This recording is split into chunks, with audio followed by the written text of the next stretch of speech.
Good. Magandang araw, Pilipinas. Luzon, Visayas, Mindanao. Sabi nga ang lupa pala ito.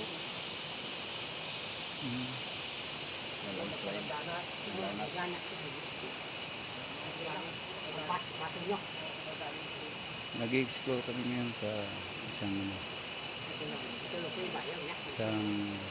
kuweba na isang hapon hindi na nag-surrender. Dito na lang siya namatay. At ito yung apo ng hapon. Kausap namin.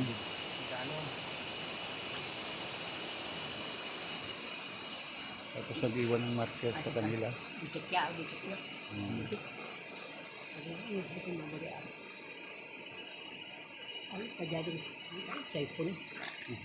Nag-iwan ng sign sa lugar na ito.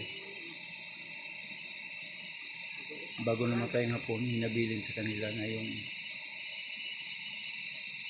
area na ito ang may iwan na mga marker, sign, mga kayamanan na nandito. Ito ang mga sign na iniwan sa kanila. Ito, kwadrado, ibig sabihin sa Japanese language ay ito ay isang bunganga sa Tagalog. Sa English, mouth. Tapos papasok siya doon sa loob. At ang sabi ng apo niya na simbahan daw ito. Isang simbahan sa gilid ng ilog. Ibig sabihin itong ilog nito, tatlong guhit ay river. River or ilog. Tapos ito ngayon, ang cross ay ibig sabihin ay may simbahan sila dito. Sabi ng apo niya, pumasok sila sa loob ng kuweba, mayroon daw Buddha doon. Buddha, ang manika na kalbo ang ulo. At ito ay tinuturo ng isang pagong sign na nandoon sa mga 10 meters ang layo.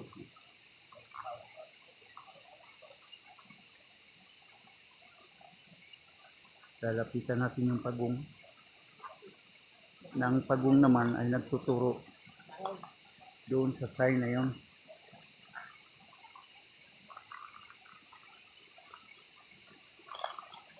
Ito, palapit na tayo sa pagong. Medyo mahirap ang yung daan.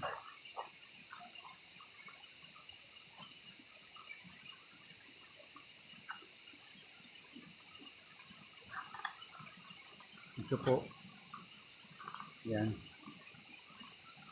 Yan ay isang pagong. Tinuturo yung sign doon. Tinuturo. Ito ay nagtuturo papunta doon sa sign. Yan po.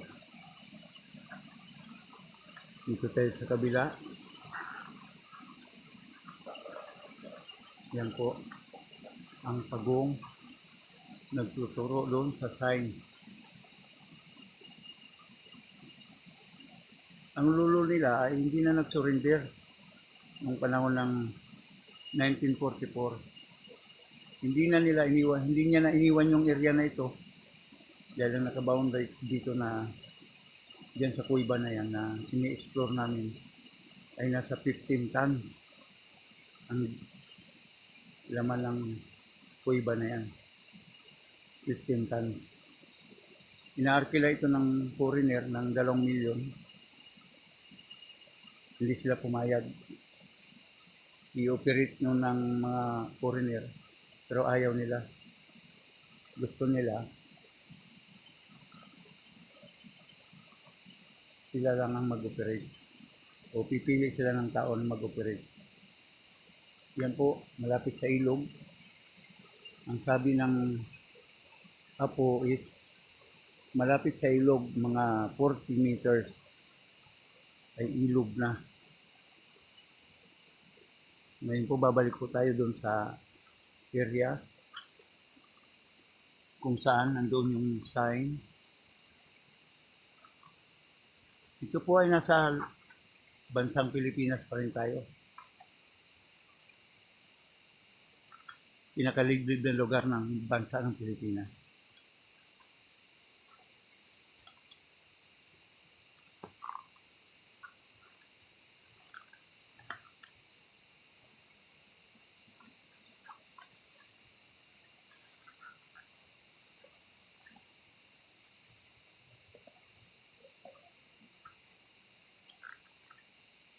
So, nandito naman tayo sa sign. Pakita ko yung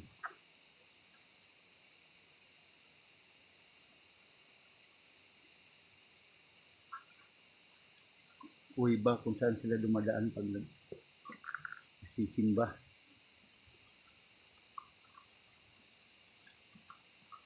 Tabunan na ng lupa. May lupa na at saka mga tubig.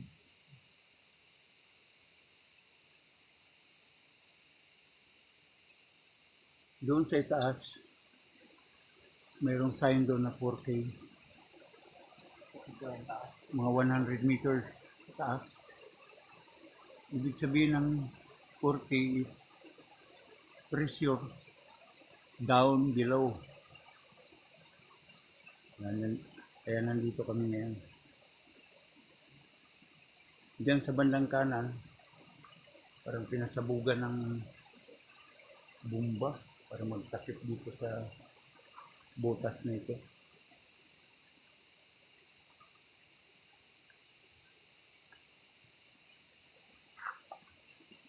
Napakataas sa bundok na ito, 100 meters paakyat, puro bato.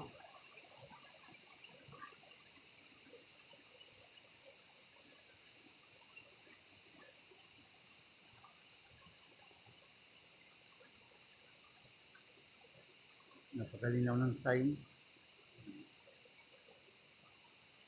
Hindi basta-basta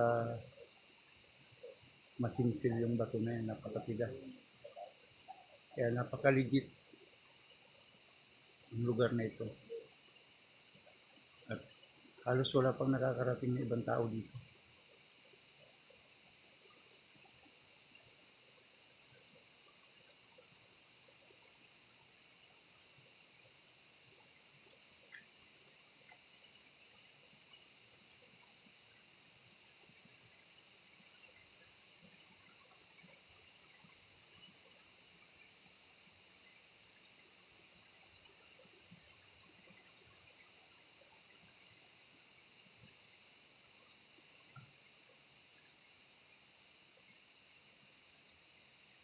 Yan po, salamat sa panonood.